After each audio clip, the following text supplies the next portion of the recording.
So in the Sunfire group, I'm working with ADHD, anxiety, depression, autism spectrum, clients who've experienced trauma, school refusal issues, or defiance issues, struggling with, just sense of self and identity and self-love.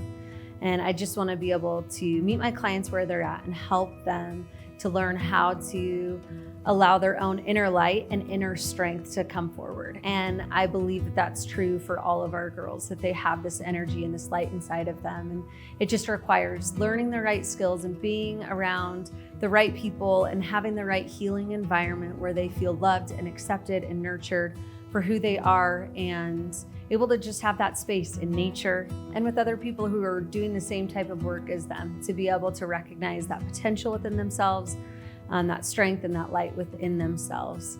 And that is one of the most beautiful things that we get to witness at blueFire as staff and myself as a therapist, is that transformation. I would say that girls specifically get out of wilderness this sense of self. So many come to my group feeling like they need to perfect and please, and not understanding that they can be authentic, that they can be true to themselves, that they can be bold and brave and stand up for themselves. And so they learn how to advocate for themselves. They learn how to speak their truth.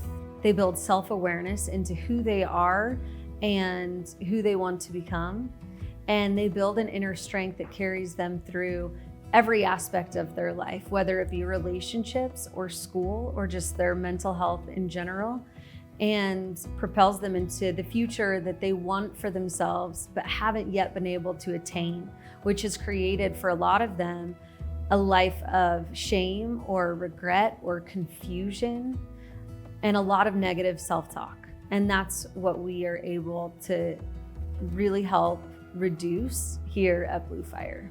One aspect that I use in my group is called Kintsugi, which is a Japanese tradition where essentially broken pottery is mended with gold. And in Japanese tradition, any pot that is mended with gold is seen as much more beautiful.